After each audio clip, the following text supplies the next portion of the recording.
Good evening and welcome to our YouTube channel, Into the Darkness, where my friends and I play the Call of Cthulhu role-playing game. I'm your host, Tom Rayleigh. Tonight we have Episode 3 of Deadlight, which is actually a combination of two scenarios, Deadlight and Blackwater Creek. I'm not sure where one begins and the other ends, but it's getting exciting. I should mention, of course, that Jeff Wilkins is our GM for these scenarios. Okay, so let's do a recap of last episode. After helping the bootlegger get on his way, the investigators decided to go to the house where the girl's grandfather was attacked. The girl, Amelia, was left at the diner in the care of the older couple. As they drove to the house, Cassandra mentioned a strange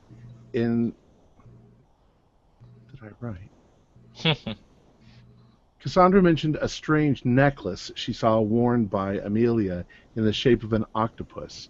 Dr. Bundy dismissed it as simply from the Art Nouveau period.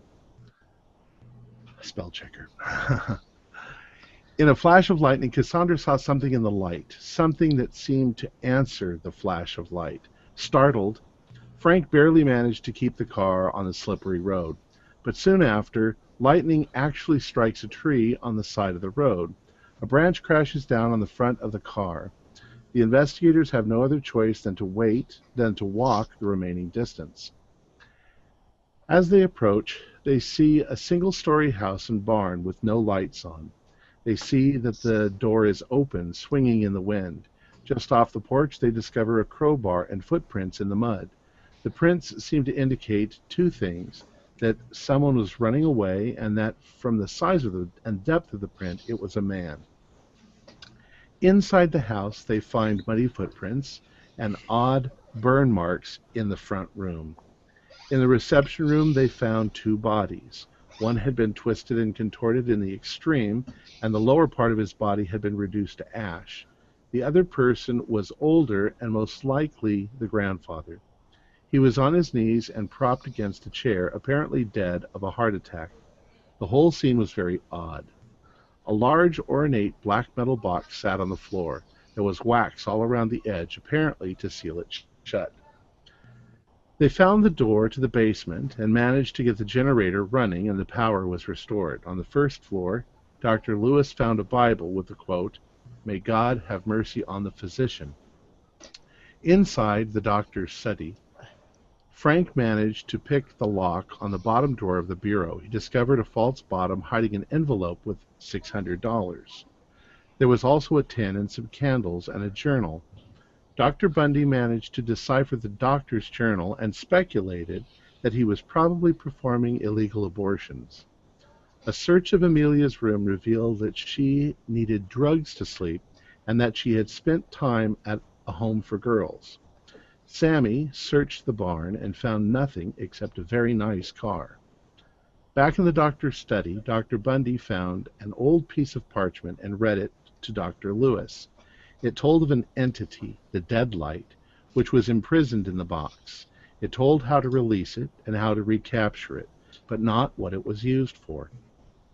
Frank and Cassandra checked the bodies for information. Around the doctor's neck, they found a small key on a chain. The other man, the burned one, had a wallet identifying him as Clem Taylor. There was also a photo of Clem and the waitress from the diner. The dead man must be her boyfriend. At that point, our beloved GM was torn from us, and we chatted mindlessly, speculating on what was going on. We shared the information that we had found in the hopes that the GM would return, but alas, we had to wait until tonight for that. So, Jeff? I survived the deadlight. Yeah, so apologies to anybody who was watching. Long story short, my electricity got cut off right at the very end there. So, and real quick, just so everybody isn't wondering too, we have two characters tonight that are having a little connection problem, so we're trying it with just the audio. So if you see their icon, that's why you don't see their faces. Yep, sorry about that, folks. And we have two missing players, so we're going to try and have Patrick and Troy kind of make up the difference. Yeah, we will. All right, so let's go back. If you guys don't mind, so basically everything was revealed to you. and I missed out on the talk that you guys all had after the reveal. Right. So if you could, I mean, without going into a lot of the detail again, but if you could just recap what you all are thinking is going on and maybe what possible direction you might be headed in. All right. We were talking. Well, the question that we sort of ended it with was, "What's this thing for?" Because it obviously we can see on the thing how to open the box and let it out, and how to put it back in. And we were kind of speculating what it means by patience. According to the document, the way it's written kind of seems like this is like a gift to be bestowed upon someone, but it also pretty clearly seems to be a sacrificial well, it seems ritual. It seems like this thing can't be controlled. It's got a mind of its own, and only with sacrifices can be kept in check. And apparently, this thing is let loose. Well, here's what I think, and it's based on what Dr. Bundy, what I found in the other room. We suspect that the doctor has been doing something that he's making buku bucks at, because he's got $600 in an envelope. He's got a really nice car for a country doctor. He something's going on, and we've got a list, we've got a ledger that shows that his patients were females, young females, and I suspected that it was probably he was doing illegal abortions. Okay. If he's getting paid and he's using girls that show up for whatever, an illegal abortion, he ain't stealing their money and killing them, because people would come wondering where their kids had disappeared to. Right. So they're surviving. The thing is that, yeah, like you said, the patient. It says patient. Mm-hmm.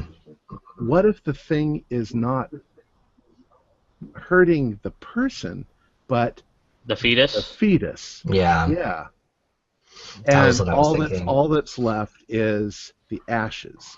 Okay, which is easy to get rid of, no evidence. Well, think about it this way: we haven't seen a medical room in his house. Where would he be if he was doing normal abortions or something like that? Right. Wouldn't there be some kind of medical operating table? Yeah, that's a good point. Well, I'll remind you on that one point that he's actually retired.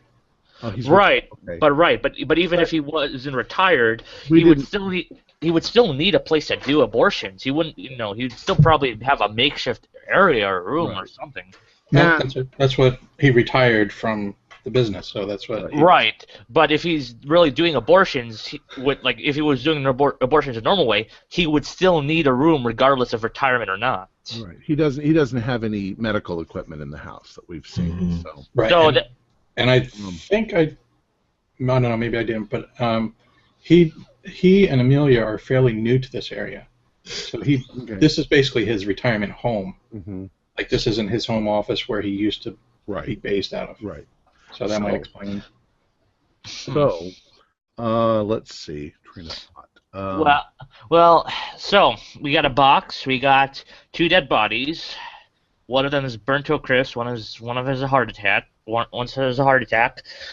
And now we're left with basically, we're kind of just left in the mess of it. We don't. Wait, we're not. Well, we've still got a lot more evidence here. Right. What happened? Could it be that our little Amelia was actually pregnant, and Doctor was getting rid of the thing, the fetus, and the father and a friend broke into the house to try to stop it from happening. And our girl ran, and when the thing got out of the box, instead of having a target, it went for the boy and but tore him to shreds. But that doesn't make any sense. The boy's the boyfriend of the girl at the diner. That doesn't mean that he can't have gotten this girl pregnant too. But I mean, he showed up. They showed up, and the girl ran. And when the girl ran, the thing didn't have a target, so it went for the nearest person, which was the guy in the room. also, we're still missing another of the guy because there's tracks leading out of the house. So someone got out of the house. He ran for his life. Right. Wouldn't you, when you saw this thing suddenly tear your friend apart? No, As did Amelia, is what I'm thinking. I'm saying that there might be someone still out there. Oh, I'm sure there is, but he may have just ran for his life. So what we need to do is we need to lure this thing back into the box. Right, but here's the thing. That requires a sacrifice. No, it doesn't. It requires that there be a symbol drawn on the thing in the blood of the victim. We have the victim right there. And it says that you need to let the thing consume the live patient. It needs to be alive. No, it already did. Consume the patient. It consumes the fetus, and in this case, it consumed part of the guy. But is that enough? That's bigger than a baby. I'm sure it's big enough. It's just now it's got to get lured back in by putting the guy's blood make the symbol on the box. Now, here's the thing, though, Dr. Bundy. We need to make this wax recipe too. If we're going to follow the ritual, I don't know where we're going to find beeswax and blood of a pregnant sow. We got the wax candles. So we need to see if those substances exist here in the house. Well, we got the wax candles. Right, but we do need the blood of a pregnant sow. Right. Now that point, I don't know where we could. And 2 spoonfuls of the ash from the previous patient. Which we have. I mean, we have ash from the gentleman here who lost his legs. I will remind you of this. When you were searching through the drawers, you found, I believe it was 2 jars of the black wax, in addition to the candle. Oh, okay. I think we found 2 tins. Yeah, was that what it was? Tins, that might have been it, yeah. Yeah, tin. Okay. I don't think we ever looked inside. Right. But... So basically, you don't have to worry about trying to find a pregnant pig. Okay, that's good. Oh, okay, good. Oh, that's that. Okay. Well, now the question is, how do we get this entity to come back to the house? Oh, I don't think what we do. I think we take the box with us. How heavy is the box? It is made out of metal. It is heavy, although Sammy's strength, I believe, is like a 70, I think. I have a 75 as well, so if me and him work together... 75, then, yeah, 75 would be no problem. 70 would be no problem. 60 might be pushing it. All right. So we can have the guys bring it outside then and get it to attract it, I all it says here is, after feeding, the deadlight will see the symbol and return to the box, at which time you must close the lid and seal the box with the wax recipe. So we just have to have the box with us, and when we encounter the thing, we let it see the box. And it should, in theory, I don't believe any of this. My character doesn't. No, and neither. But if we go by what this says, well, this is what it says. Neither does Professor Lewis or Professor Clark. But well, you got a guy who's got there's no other explanation at this point. Right. I mean, that's satisfactory. I mean, we got a guy who burned, and we got no flamethrower or nothing that would make sense how he got burned otherwise. So, after kind of consulting with the other, man and woman of science that are present, Dr. Clark, puts aside his, westernized view of, archaeology and anthropology to attempt the ritual. Cassandra, what do you say, Cassandra? My dear. I agree, Cassandra. Your silence tells me everything. I can hear him laughing. I was thinking that, wow. I don't know. I mean, I understand your reservations, Nana, that this doesn't really seem real, but I mean, seeing as basically seeing this scene, I don't know what to really believe. Well, I think that this thing is pretty dangerous. as So, Shakespeare said, there are more things in heaven and earth than are dreamt of. But Correct. okay, but here's a scenario. So okay, we do the ritual. If it turns out it's not real, then we've wasted no time and we haven't done anything wrong. Best case, if it is real, and we do get it and we capture it, we save people from this thing being let loose.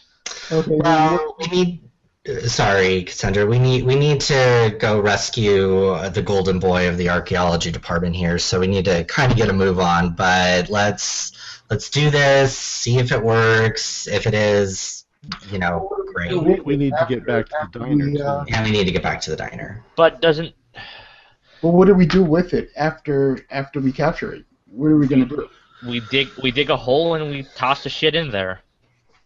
And if somebody happens to come across it, I don't know. Cover the damn thing with cement. Well, I mean, The doctor didn't consider it a bad thing. But it did consider it a clever thing. This thing is apparently hungry enough that it wants to feed on people.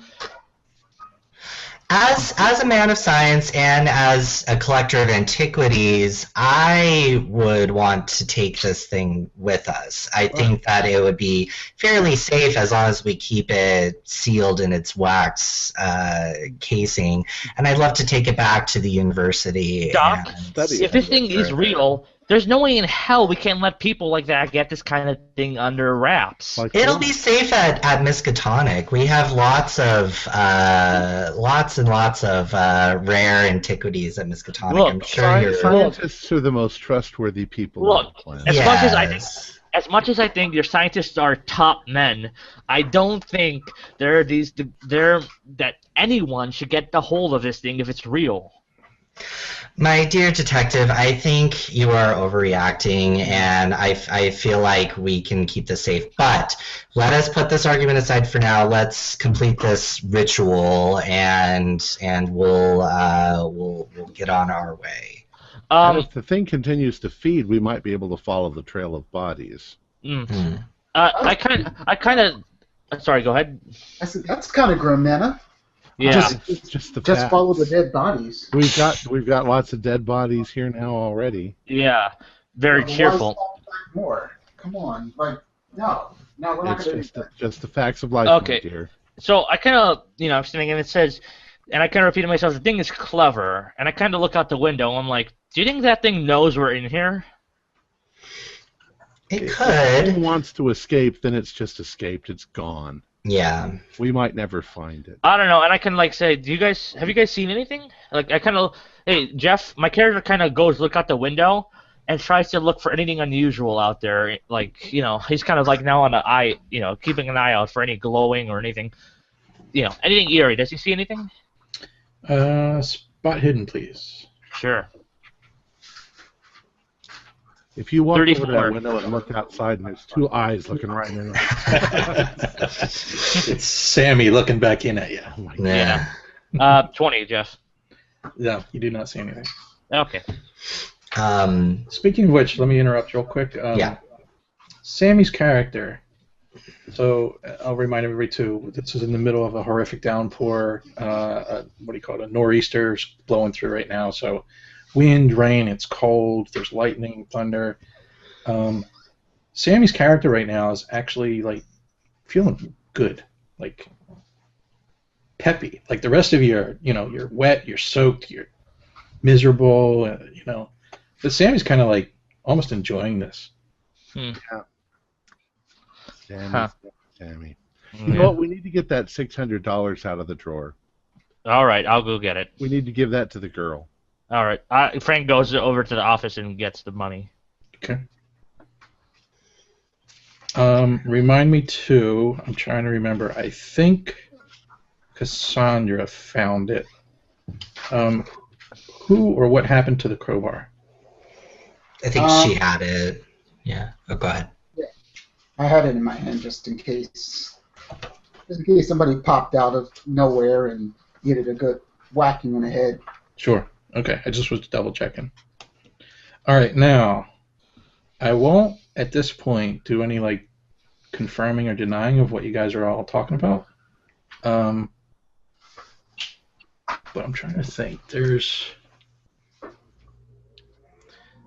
There was something that you guys said, and one of you was right and one of you was wrong. So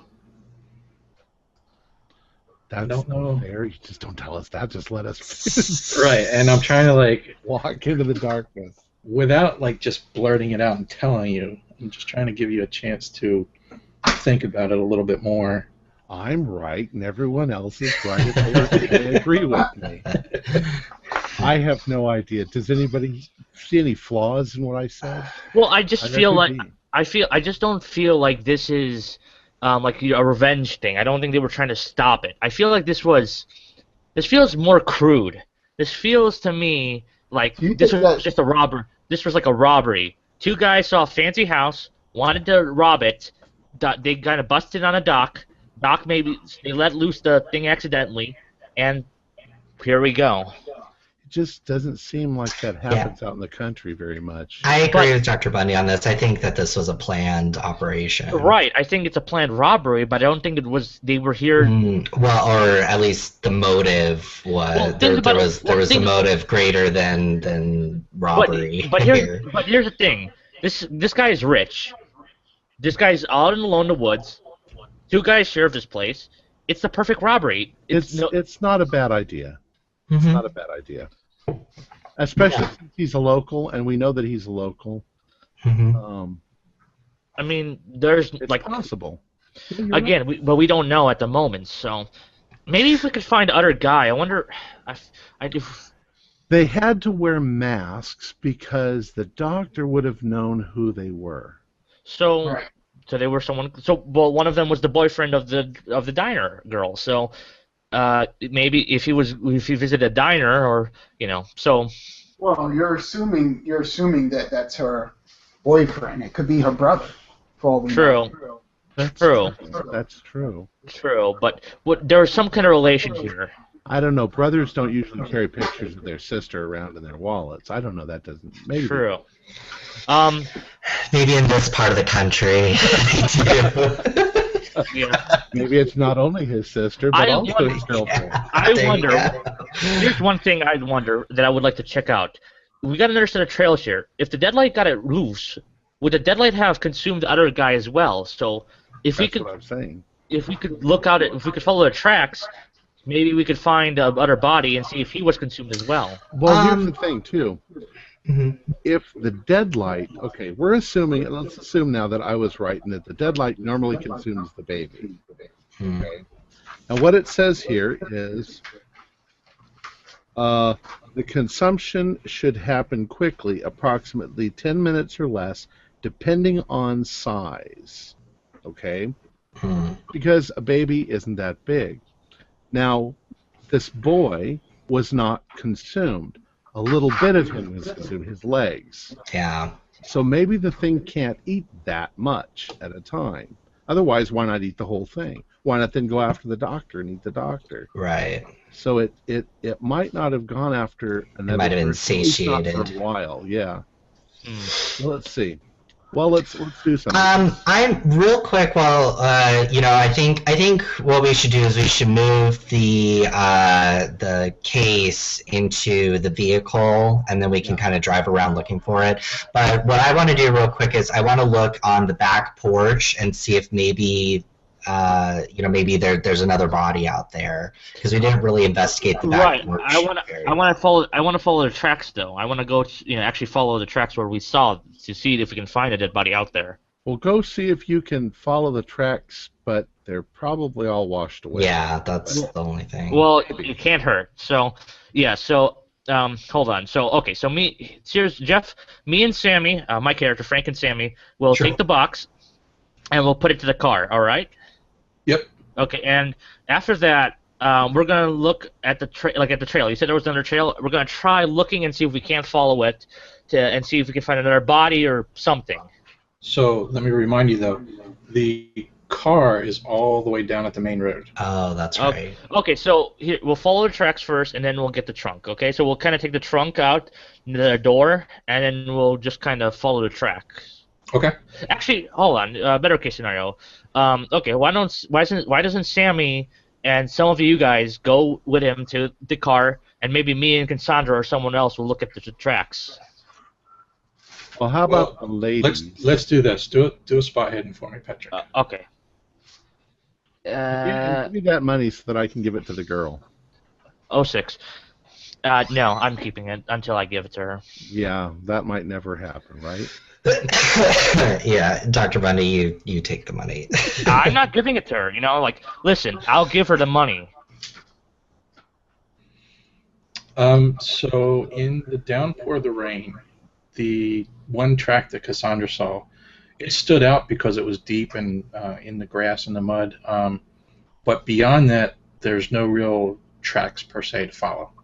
So I try to go just that general direction, just a little bit to see, if and just kind of just head out that way and just see if I can see anything, any tracks, any bodies, maybe even I don't know, a getaway vehicle, anything. You see lots of rain and lots of woods. God damn it.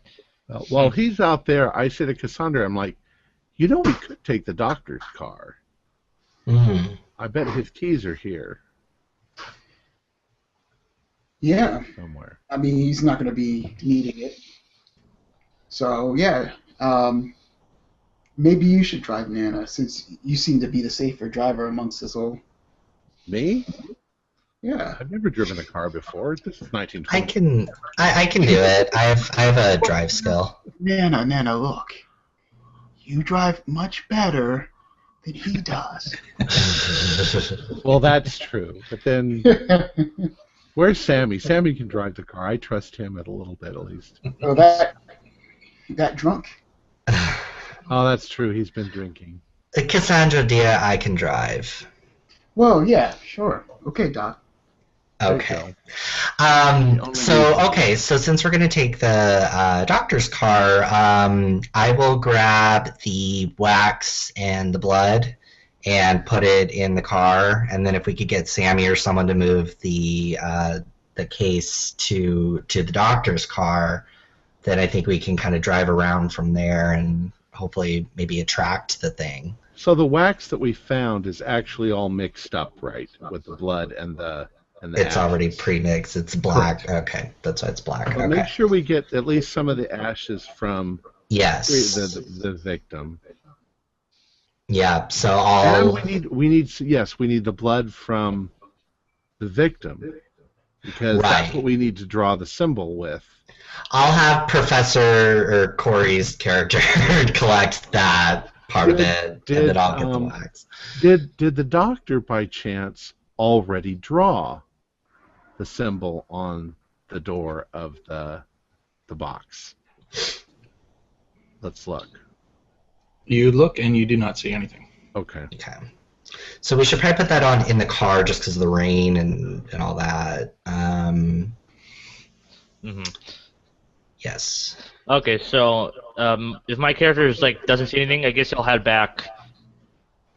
All right. So real quick, just to go back to something you said, Troy. If you look on the back porch, there's nothing to be found. Oh yeah. But now I do have one question. So Professor Jerome, you're tasking him with getting the blood? Yeah. All right. How would that work? Explain how that process. Okay. Take a knife and cut his wrist. Yeah, that's pretty much what I was just gonna suggest was trying to basically squeeze blood out of his veins, from his arm. Here's a question I would have isn't there blood? I mean, you said that he was twisted and torn apart, or Right. Everything, I misunderstand? all of his joints were mangled and twisted, and his legs were burned up and turned to ash. But surprisingly, there's no blood.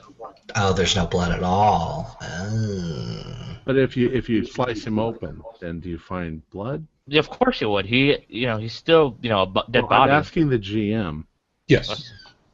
All right. So Okay. Well, maybe Dr. Bundy should do that then, because that might require more skill. all right. Yeah. We get a sample. We need somebody to put it in. So I find a little jar or something that And how much did we need? We needed. just enough to draw the symbol. Yeah. Okay. All right. And then around up.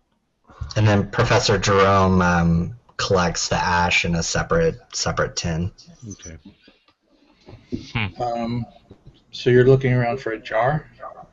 Yeah. Yeah. Something in the kitchen, maybe small enough, a spice jar or something. Yeah. To put some blood in. Yeah, that's reasonable. I won't make you do a roll for that. Like I said, you find a spice jar. Okay. So let's say the jar is about that big. Okay. And about like that round, maybe. Right. Are you taking enough to fill it? There you go. Perfect. There you go. Perfect. There. Would you take enough to fill that, or half, or? I'd say at least half, maybe a little more. 2 spoonfuls of ash, so it's not a specific. I bring a couple of jars so that they can also. I just dump the oregano out and I dump the pepper out, and I squeeze about not much blood. I figured you just dip your finger in and then make the symbol. There you go. Mm-hmm.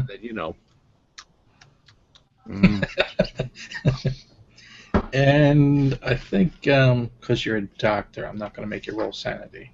If it was Jerome, I would have said yes. Okay. Uh-huh.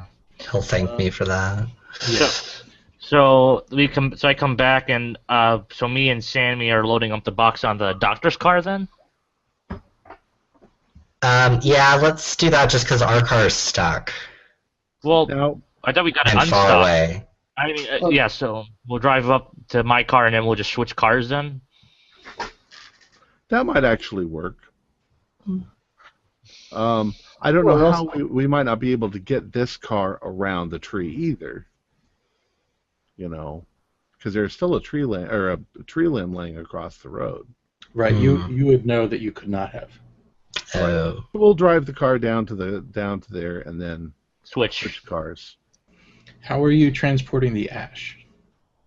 Also in a little jar, can't we? Yeah. All right. The doctor must have been a chef. He's got lots of spices. Yeah, at least a couple of jars. Yeah. Jeff? Little mason jars or whatever. Jeff, Yes. as my character, once we're Sammy and me load up the box, we're gonna load up the box inside. Looking in, is there the keys anywhere near the car, or are the keys in the car?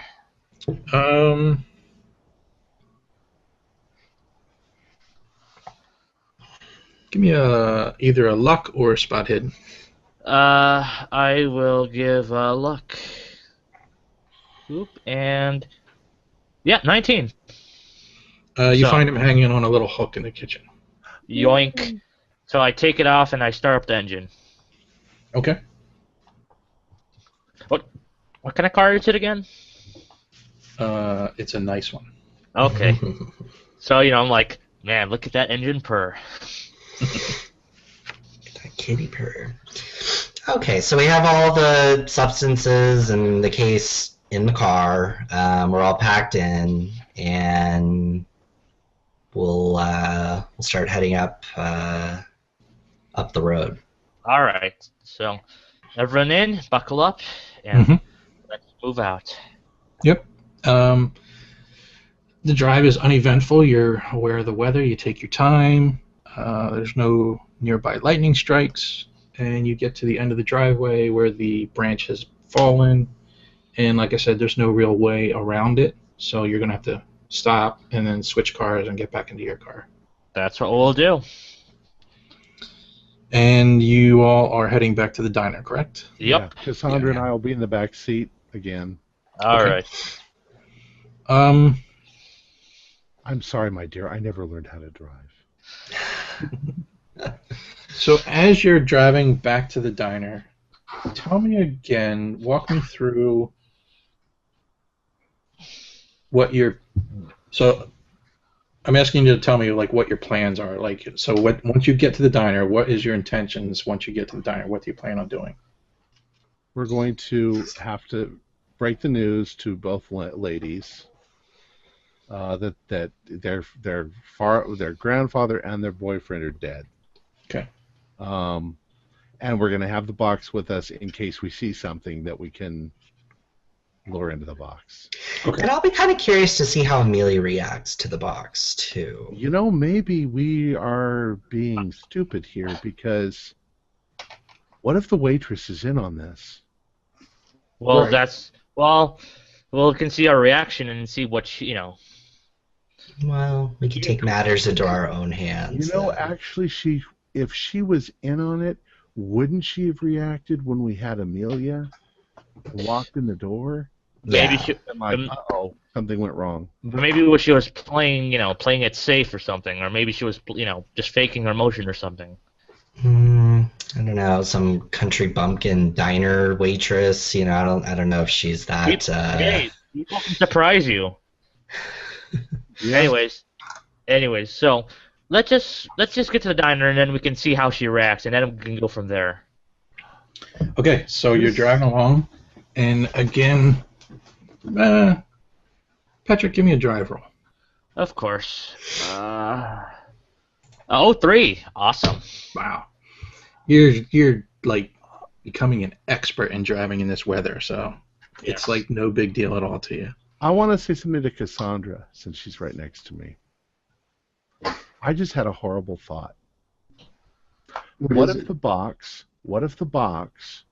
represents a womb, a uterus, and that since it didn't go into the box, it went into Amelia's uterus and it's with her, controlling her. Well, Christ. I don't think that's the case. Okay. I mean, basically off of what we've seen on our way up here. So, yeah, I don't think that's the case. All right. It's a wild, weird thought. Horrible. Kind of a monster is this? All right. So I just sort of said it, but it's just like those books that I read by that Lovecraft fellow.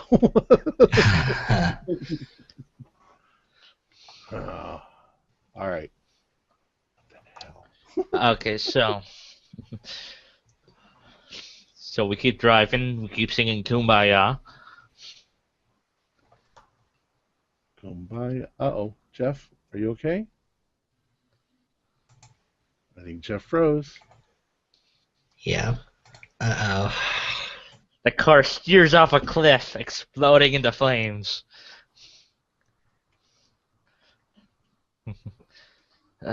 Oh, GM. Well, I hope his power didn't go out. It's way too early. We're only a half an hour into this. well, I think it just glitched out. Stop doing that, Troy. Your hair is just too gorgeous. Oh, thank you. You're so sweet. Yep. Well, I wish I had some. Hey, you got the Walter White look. Looks good when I wear my hat. Yes. Where's my hat? See, I can't wear my hat when I've got the... Yeah. Did they make headphones for hats? Yeah. Well, I was watching something and there was a guy with headphones and he wore them like this Yeah, that's because comfy. he liked to wear his hat. This is the way he did it. I guess it works. Yeah. Oh. Hmm. Well, folks, this is live TV, and this is what happens sometimes. Yes. Hmm. What if that thing climbed into her womb and it's? I don't think so. It's just if it did, I mean, wouldn't it have If they get to consumed the her? diner and everybody's eaten. It's cunning. It's cunning. Well, think about it this way. It's why hasn't it attacked us yet? We were outside from help in the doctor's house. It could have just came in, consumed one of us or all of us, and And But it's not a body. It just wants to get somewhere where it can go from. It can consume one fetus after another after another. Maybe it moves around. I'm just guessing, but I know, but I feel like the thing has to have some sort of a life cycle, and if its life cycle is eating fetuses, then it's got to do something. Maybe it consumes the fetus and then lives there for a while, and then consumes another fetus and lives there for a while. But if you can get it back into the box, then it's not out. But now it's out. oh, Jeff's back. Thank God. Hallelujah. We figured the whole thing out, Jeff, and we're not going to tell you about it. All right. I don't know what's going on. Sorry about that, guys. That's okay. We were just taking a leisurely country drive in the rain. We were singing all Kumbaya together.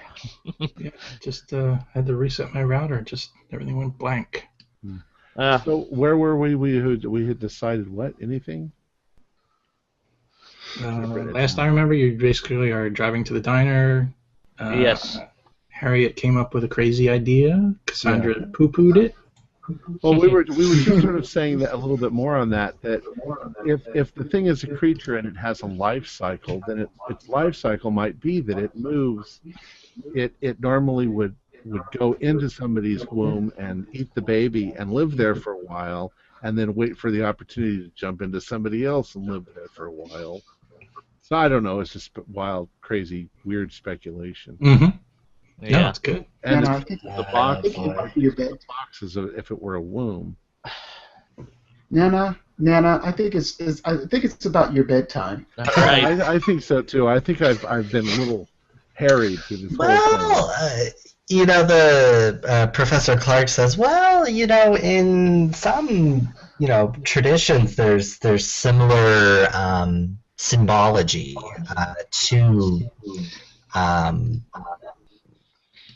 archaeological subject or archaeological objects have that similar symbology. So I don't think Dr. Bundy is too far off. What if I don't know. Scientifically, what if it's just a parasite of some sort that we're not aware of? True. Well, we don't know much about this thing at all. We don't even know how it looks like. It acts like a parasite, or... Well, let's think of it this way. It's called a dead light, so... That's just a name that somebody gave it. I know, but here's the thing. If it was a think of how its appearance. So it's got light in its name. So it has But to be... we don't know what it looks like. But we can infer. And just now you're approaching the diner. All right. Now, the thing is that earlier, as you guys were on the main road, you saw a nice glow coming from the street up ahead. You're not seeing the glow anymore. Oh boy. What time is it at this point? I actually lost track, but I think let's just say it's around 11 or 11:30 at night. Okay, so I go, Doc, we just lost Wayne. King. I go, is that diner? It was glowing a minute ago, but now it's not glowing. Well, it wasn't glowing a minute ago, but it was glowing hours ago when we left. You know what I mean, but it's also 11 o'clock, so maybe the power went out. Maybe the power went out. Home. Well, would she have just left everyone there? No, they would have gone home too. But we left the girl there. Well, maybe she went with the couple. So you... Let's go see if the door's open. Yeah, I keep driving, and I just kind of take my time again. I just kind of slow down, Sure. Yep. I don't know. Let's live. Okay, we'll move on. Hopefully Wayne will join us shortly. So you pull in, and everybody give me an idea roll. 42, pass. I did not. I'll just leave it at that. 30, pass. Wayne's back. Okay, so those of you that passed, you notice that as you're pulling into this diner, the front parking lot, past the gas station, you don't see any lights at all from anywhere. Like no outside lights, inside lights. No, So like nothing even on the the street garage. light? Right. I'm trying to think. There probably wasn't a street light to begin with, but like there probably would have been some sort of a sign for the gas station, that sort of thing. So maybe the power went out all over. That's what you're thinking. Yeah. So once we're at the diner now, right? Like we're already parked at the diner, right? You're parked at the diner. Our And flashlights. I want to give you one more piece of information. When you left, let me see if you guys remember. What was the scene outside the diner when you left? There was the bootlegger's truck. Yeah, we helped unpark the truck. Yep. So is the truck still there? The truck is still there. Okay. There was the gas station. Now it's closed. Yep. We got a neon sign. There was another car. There was another couple's car. There's I think 2 cars. Okay. The car. There was a car. You're correct. There was a car by the gas station on the far side. Yes. That's still there. But the car that was at the diner, that is not there.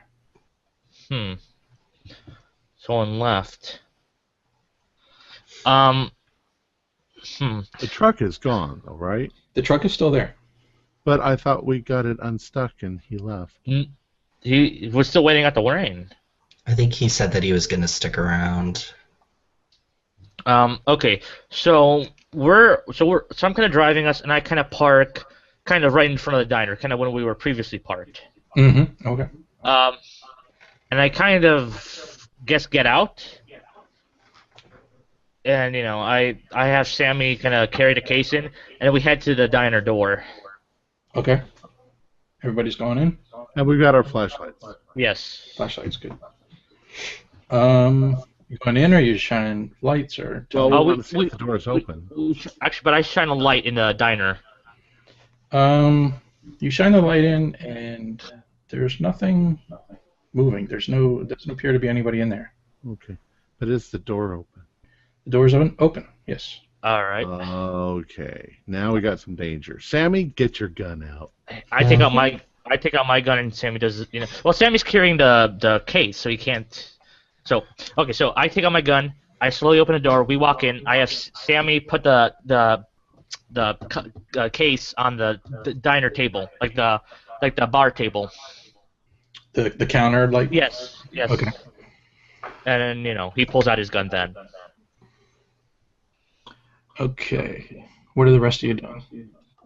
Hanging near the door, but I move over towards the case so that I can put the blood on it if I need to. And I've been practicing the symbol so that I can do it really quickly.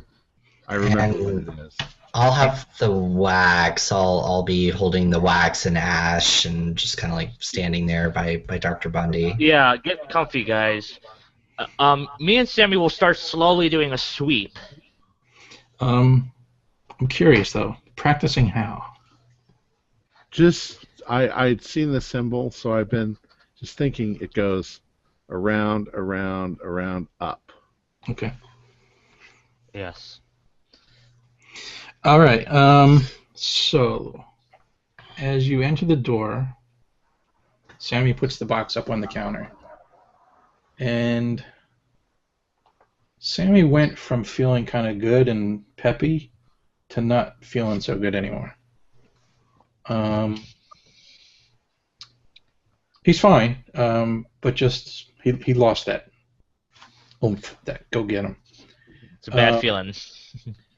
As you guys entered, and they're putting the box up on the counter, and Frank's getting his gun out. Cassandra and Lewis, you're kind of standing in the doorway there, and you're kind of shining your flashlights around, I assume. And you notice, actually, you know what? Give me a spot hidden, each of you. Okay. I did not make mine. 14, nice. All right. The first thing, Cassandra, you're kind of concerned about is where is everybody? and your flashlight falls on the table where you had last left Amelia, and you see a pile of ash and something shiny in the ash. Oh, shit. And I just kind of see the the blood drain from her face. Cassandra, is there something wrong? Cassie, you okay? I point to it. I say, look at that over there. That's got to be some sanity. I walk over. That's definitely got to be a sanity roll. I pull up. So I kind of go over to Ash, and I gently take out what the glowing thing was. That's a good point, Tom. I like the idea of if you feel like your character needs to make a sanity roll, by all means do it. You probably do, yeah. Like, I swear to God, I'm you know what I'm saying? My chair holding on. Yeah, my character's too hard boiled, and I feel like he's seen enough death and people burned alive that this is like, Christ, another one. That's fine. So And let's fail my sanity roll. Okay, so let's do if you pass, let's say it's a 0 if you pass, and if you fail, it's just going to be 1. Okay. So nothing major, because you've seen it before. You've Yeah. technically... And just to clarify, Jeff, the thing I'd bring out from the ash is her necklace, right? Yeah, are you doing it, or I'm doing it. Cassandra's the one that saw it, though? Oh, I assumed that she was too like shocked, so I kind of went in and stepped in and did it. Are you okay with that, Cassandra? Yep. Go Okay. Go right ahead. But I'm warning you. Watch your back. I don't know what's in there. So you find this.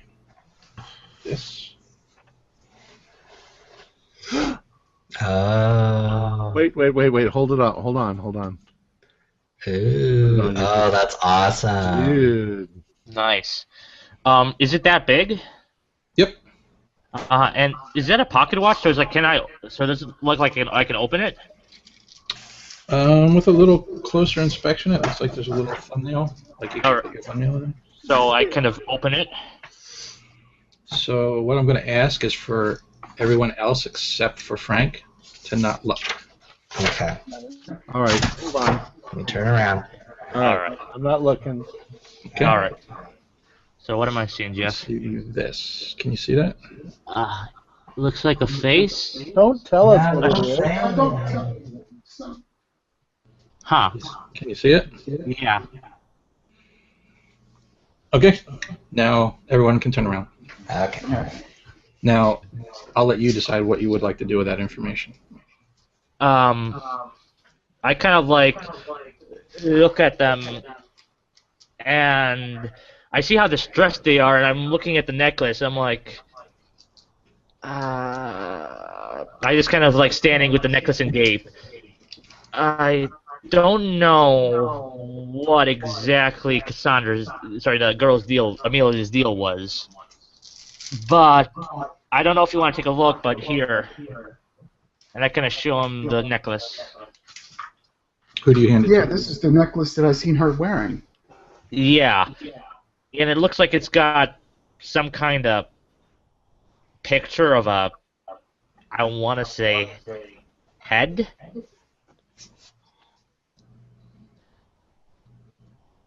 Well, I'll take a closer examination of what he's talking about. Okay. In the interest of time, is everybody curious? Is everybody? Yes. Yeah. Okay. So you all see What is this. it, dear? Oh, wait a minute. Wait. Huh. Okay. Yeah, sorry. What in the hell? It looks like one of those Victorian, like, mortem photos, like those death photos that they... It looks like a shrunken head or doll or something. Or a shrunken head. Here, let me try. A second. I've got you on Mag. Yeah, Is that better? yeah, it's hideous, whatever the hell it is.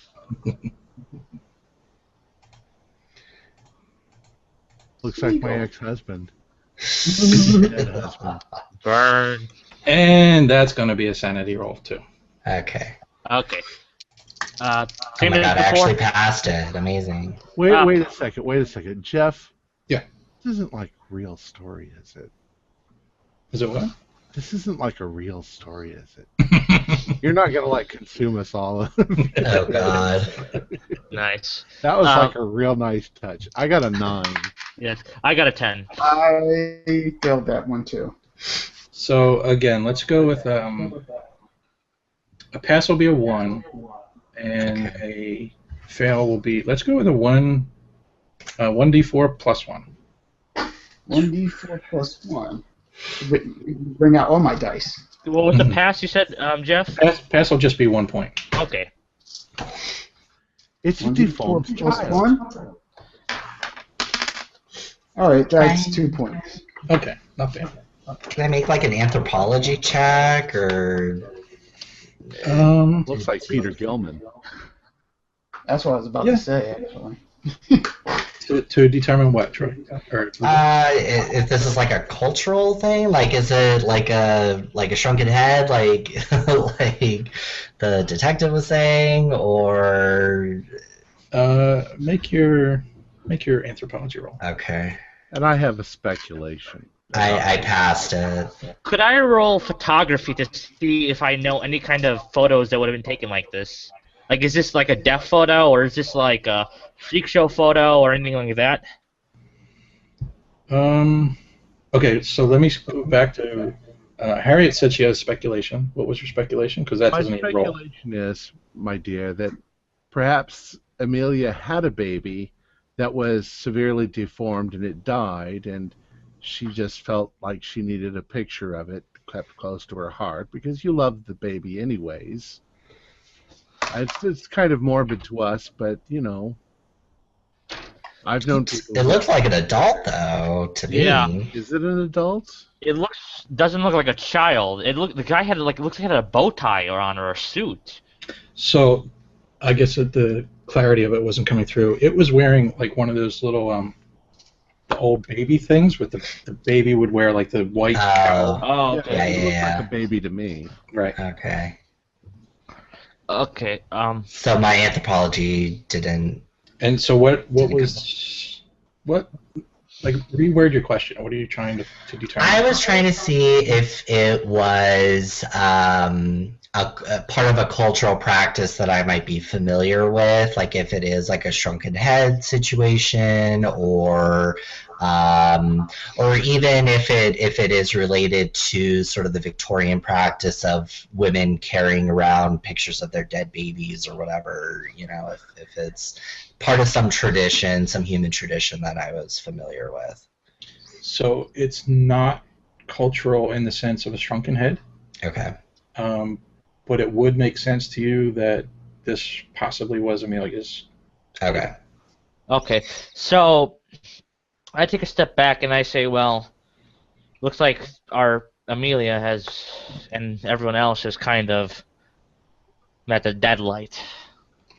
Has do any of your characters? Is anybody familiar with Innsmouth? Mine is. Most Well, people if in New England know where. mine would be too if we've done cases there. Well, again, I did a major fishing case, which afterward, you know, So, so again, I wouldn't know it personally, but through his stories I would know. yeah, Frank has been there once, and that was during the fishing case. Yep. The locals, I mean, they hired him for a reason, and he kind of dealt with the problem, and well, you know, they treated him as well as they could, I guess. Mm-hmm.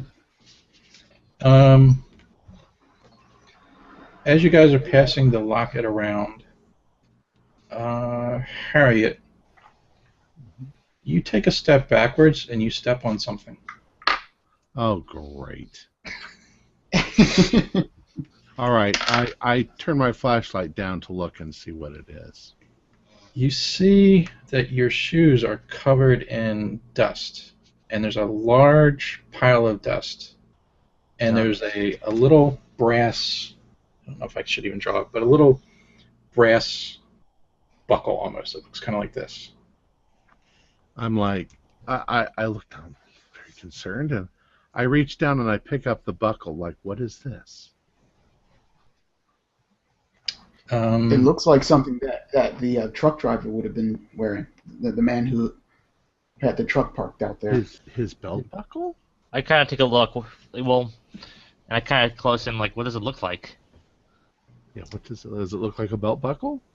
Not a belt buckle, but Cassandra's almost right there. What did Cassandra? Like maybe part of his suspenders, or? Right. A medallion? He was wearing overalls. Overalls. And Okay. if you know most overalls, when you That pull the little strap metal. over, there's a little brass Yeah. hook and latch kind of thing. Yeah. Okay. And so what does it look like? It looks like that. It which just means looks that- like a brass. I'm like, is Oh. this the trucker? I guess so. I point to the big pile of dust, much bigger than the other piles of dust. Yeah. All right. It was much bigger than most of the people here. And I go, I think I I need kinda- a sanity roll at this point. I kind of Sounds like like just, Too. Frank kind of gets pissed and Frank gets kind of pissed. And stomps his I foot. failed my sanity check. Frank kind of stomps his foot and says, "Damn it!" Oh man, All I of them are- felt my. And he kind of goes, And a big poof of dust. Oh Yeah. God! "No." Frank just kind of says, "Damn it, they're all dead. We left What, him here to die." What? How much- How much? Yeah. What damage? Let's do 1 for a pass, 2 for a fail. Oh boy. Okay. Yeah. I'm dropping slowly. Yeah. Down to 70. Yeah. I've lost. So let's see. I was at 59 from last time, and now I am down to 53. So, does this count as me losing a lot of sanity at one point, or is it just per roll? It's per roll, so luckily you've been Okay. able to escape any permanent damage. Okay. Frank, what were you doing? You stomped your foot and kicked all that dust up in the air? No, I didn't kick the dust in there, but he was getting kind of rageful that he's like, "Damn it, they're all dead. They've been all fucking torched to hell, and it's our fault." Now, Your fault. I'm going to pull a GM because I heard you say you stomped your foot, so you kicked up the dust. So, after a little bit of coffee, Yeah, Right, we're Um, inhaling dead people. exactly. yeah. And as you say that, Frank, let's see. Everybody give me a listen roll.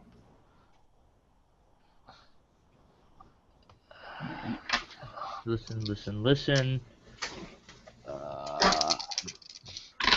I miss it by 2. I made it. I miss it. Okay, I missed it by 2. Sandra, you hear, so I'm going to do this, everybody else, obviously you don't hear this, but Cassandra, you hear, Woo, woo. What the hell is that? And I say anybody who's talking, I say shh. Listen to And I that. shut up. and you I- hear, I kind of, go to the dock to Harry and I say, "Start the ritual now." And I pull back the hammer of my gun, and this thing ashed these people, but now we're the only ones left to ash. Well, why? What? Did you see something? No, but I got a feeling. You got a feeling. We've only got so much blood. Well, do you want to die? I'm gonna start heading towards the noise. it's coming from the back. Do From we the all back. hear it now? You all hear All it. right, I'll pull out my little gun. Yeah, as well. Sounds like somebody's locked in the freezer Yeah. or the fridge. Whatever. Start the ritual. Well, there's no ritual. I just do this and it's done. Then do It'll it. take me one. All right. I'm heading back to where the noise is, and is it coming from a freezer? Is it coming from a cabinet? Let me do a quick. I tell Frankie. Yeah, I Yeah, tell Frankie. Don't open the freezer yet, but What is it? I asked Cassandra, what is it? I'm just saying, just be careful. Let's not, he doesn't need, Nana doesn't need to do the ritual right away. I mean, Well, that thing look, was look, very look. specific. Look, what the thing says is we need to get the box close to where the thing is so that it doesn't get confused. I'm not where the noise is coming from. Is it coming from the... From the pantry, or? So who's going to investigate that? I'm going. Anybody else? Don't open the door yet. We got to get the box ready and Okay. and put it right I give Dr. Bundy the wax and the supplies or whatever, but I'm heading up with my knife and I'm at wherever the noise is. Does everybody have weapons drawn at this point? Yes. Yeah. Okay. Yes. Cassandra, you have a gun, is that right? Yeah. Okay. Harriet, you have what? I have a Derringer, the little one. Oh, you have a gun too. Okay. I probably don't have it drawn. I have it. I'm carrying the stuff, so Okay. I'll hope that they all protect me. I've got Nana's back though. Okay. So, And I got your back, Cass. So at the moment, it's just Lewis, Professor Lewis. Yeah. Back. With a Yeah. knife. With a tiny, With a tiny knife. little knife. But I think we're Tiny all little going. Bowie knife. We're all going into the kitchen. Yes. yeah. Well, that's what I'm asking basically. Yes, we're all. I think we're all going in there. Okay. Yeah. But Professor Lewis is leading. Is that? Yeah. Yeah. Yeah, I'll have Lou, and then I'll have Sammy with me. Okay. Yeah, okay, Sammy will do that. So as you get closer, you hear the banging gets louder and louder, and it's definitely coming from the storage office. Okay. Storage office. I'm gonna ask, are you hurt? Is there something wrong? So through the door, I think you would hear this if they're yelling. You hear voices, and they're basically saying, "Let us out! Get us out of here!" Okay. Well, before you do that, let's set the box on Yeah. the floor. Right near the door, Yeah. and I'll put the symbol on it. Okay. Okay. I'll dip in. Put the symbol on it. All right. and So here's the task then. So show me how you're drawing it. Okay. Okay. You need to see me. Yep. I'm starting in the middle, and I go. So wait, actually, do you have your pen and paper? Oh, yeah. Oh, wait. I don't have my pen. Here's my paper. Okay. So I'm gonna say, let's see, let's leave this up to the. Actually, I'll let you roll. You roll. Give me a D10. Me? D10.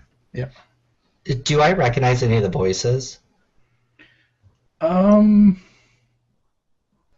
would you use to do that? Recognize either history or an idea roll. History or idea? I got a I 7. guess I'll do history. 7. Okay. So you're gonna have 7 tries to get this correct. Wow. I did make the history roll. So yeah, you think you recognize the elderly couple. Okay. Okay. So you can see? Yeah, you don't have to like show me as you're drawing if it's easier for you. That's up to you. Oh, Put that graphics art skill to use, Tom. Sure, I see what you guys are doing. Let the artist do I'm it. gonna go. I'm gonna go like this. Yes. We got some nice contrast lines in there, Get a nice sketch in there.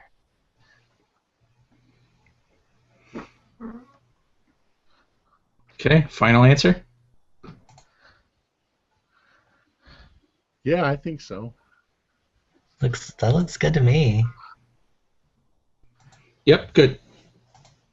Okay, cool.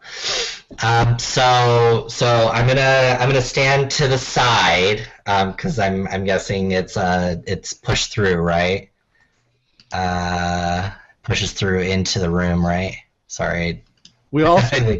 Correct. Right. I also, by the way, have the wax ready. Yeah, is the wax melted? That's a question. That's a good question. I actually take out my lighter and hand it to Okay. Professor Harry Bundy and just kind of like start a flame so that we can melt the match. I'll set it on the stove. Well, I have a lighter, stove, whatever. Your lighter's gonna get too hot to hold. Okay. All right. So we have all the things ready. I'm gonna push open the door from. I'm standing on the side, like near the door jamb, and I'm just gonna push open the door, like pushing it into the room. Yep. It's locked. It's locked. Oh, okay. I'm gonna talk into the office. The door is locked. Can you open it from your end? If we could open it from our side, we wouldn't be banging on the door and yelling. I need Sammy to kick the door in. Here, Alright. I can picklock the door, or I can try to at least. Just kick it open. Yeah, I'll have Sammy, could you kick it open? Patrick, give me a strength roll. Tell the Okay. people to get away from the door. We're going to kick it Yeah, back away from the door. Yeah, 60 pass. Okay, the door smashes open, and you see the two elderly couple, Winifred, I believe her name was, and you see Teddy.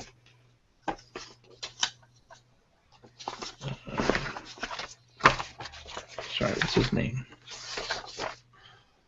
Winifred? Yeah, Teddy. And So I come in like the Kool-Aid Man, right? So I go, oh yeah. Sam, you see Sam, which you wouldn't know their names at this point, but because you haven't met Sam yet. I mean, you've met him, but he was the guy that when you guys first came in, he was the guy sitting at the table by himself. Okay. How did you guys get in here? What happened? Oh, wait, does anything happen? As far as like once the door opens? Yeah, like does one of them go, oh, I can't have to get in the box. Turns into like the thing or whatever, and like. Yeah, no, they are actually, they're all healthy. They're all, but they're just glad to be out. They're finally, they were locked in here, and let's say Teddy, he's like, I'm so glad you guys came back. What the hell happened? This guy, right after you guys left, shortly after you left, this guy burst through the door. He was soaking wet, similar to how you guys came bursting through the door. And next thing I know, just one thing led to another, and Mary pulled a gun on us. What the hell? They made us give her our keys to our car, and then they locked the three of us in this room. Son of a bitch. Wait, what happened to Amelia? Wasn't she out front? No. She was with you guys. I don't know. They locked us in the storage room, and I just assumed that they left them be out front. So. Okay, so how long have you been in here? It's hard to say.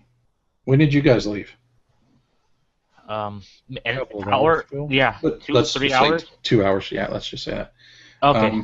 So about an hour and 3/4, hour and a half, maybe. Jeez. Okay, so I kind of go to the elderly couple and like, was Amelia with you? I mean, she was with us up until the point when Mary took us and separated us by gun. Okay, and then you guys got locked in. But was there anything else afterward? Did you heard anything? Did you? Because there's a whole pile of ash, and all we have is Amelia's necklace. Yeah, what about the trucker? Was he out there still? He was out front too, yeah. Because I remember, didn't Frank? You tasked him to watch over her. Right. That's what I did. Does this symbol mean anything to you? And I point to it on the box. Everybody, give me a spot hidden.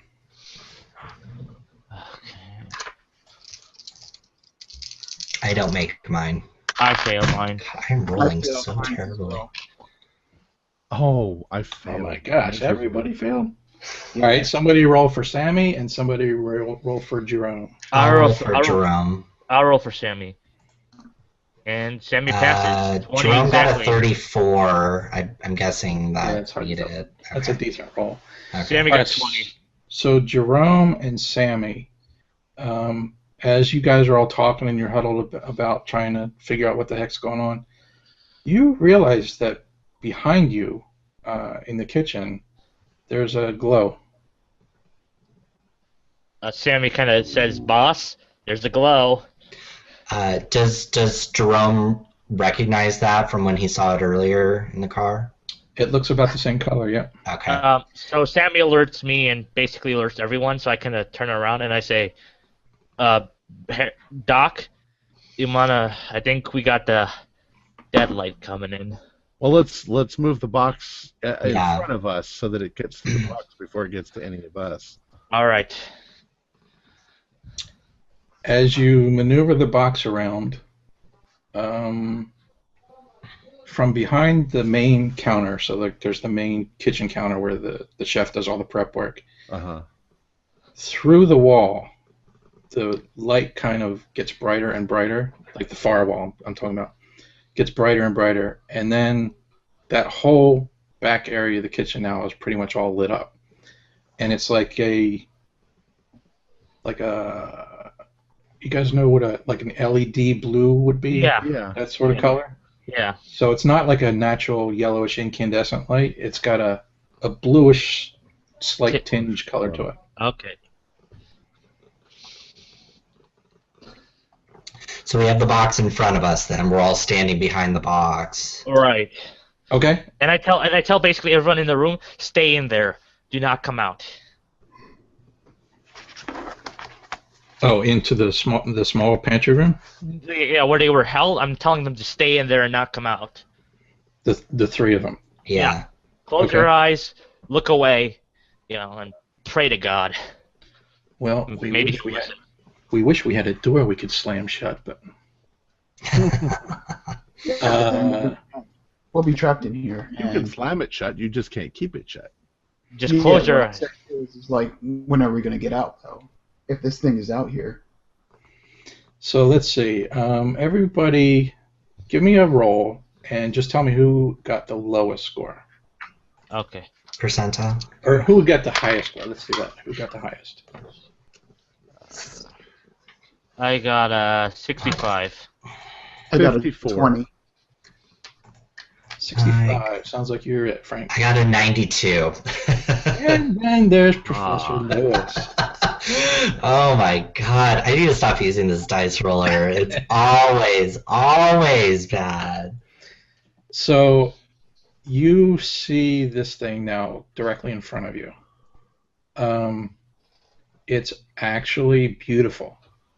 It's about, I don't know if my screen's going to pick it up, but it's a good 16 to 18 inches long, about 12 inches or so around, and it's floating. It has small tendrils Okay. dangling from like this main orb, elongated Okay. object, body, I guess you would call it. Kind of like a jellyfish. Yeah, similar to a jellyfish, but it's emitting light. It's bioluminescent, and as you're looking at it, there's little trails, little sparkles of blue, kind of fingering their way along the outside body of it. Huh. It's Um, beautiful. Now, it's just standing there for you, Troy. Sorry, Lewis. But everybody else, give me a spot hidden.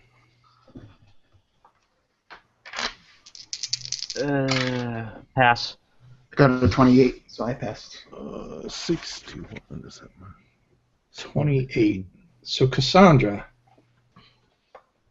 Yes, I passed. I think Cassandra had the lowest, so let's go with Cassandra. Cassandra, you notice that when you're looking at this thing, and you're also looking at Professor Lewis is almost mesmerized, whereas this thing is coming towards him, and he's just kind of standing there. I quickly go to yank him back. Fired a gun next to his ear. It's so beautiful. It doesn't want to hurt us. It's beautiful. Put the box Alright. where it can see it. Yeah.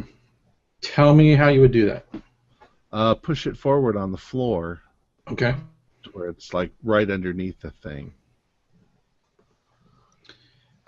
So you're pushing it in between you and it, then, right? Yes. Yeah. And are you all just staying in the room then, or are you running, or Tell me. I'm kind of helping Professor Bundy, and trying to get the box closer, and just ready to. I guess we should all do a serious sanity check, and if we fail it, we run for our frickin' lives. That's a good idea. Let's do sanity right off the bat. Yeah. All right. Nope. Let's No do good. I got a 90. Oh, God. I passed my Cindy. Barely, but I made it. Someone help me! Let's see. Let's Professor Clark just look at this thing. Oh, it's just so beautiful. Let's do a 1d6. Okay. How lucky are you? Feeling lucky, punk? Well, do you? Ah, I got a 2. I was ready to scream and run for my frickin' life. I'm terrified. You can still do that if you want. I'm terrified, but I'm not going to run. I want to see this thing. Professor Bundy, do you see it? It's so beautiful. Shut up, Doc, or I'll blast this gun next to your ear. There's a lot of deadly things that are beautiful. Don't trust it. It's cunning. I go to Lewis. Lewis, if you lose your mind, I'm going to fire this gun right next to your goddamn ear. You were going to blow his eardrum out. This thing's getting closer now. It's getting closer, especially to you, Professor Lewis. Did we pull it back? Did we pull the professor back? Yeah, I'm trying to. That's what I wanted to do. Yeah, Cassandra grabbed him and kind of snapped him out. Does it feel warm? Is it like a hot? Is it emitting anything? Good question. I'm going to say no. Okay. A smell? No. No, not really. Is it near the box? Is it going towards the box at all? Yes, you shoved the box in between you and it, so it's coming towards the box. But is it like going down towards the box? No, it's not. Oh shit! I kind of go over to Dr. Bundy, and I try raising the box up. Well, you got to go forward to do that, and I'm backed away. I'm going to say this thing is about 3 feet from the box, and now you guys tell me how far away from the box you are.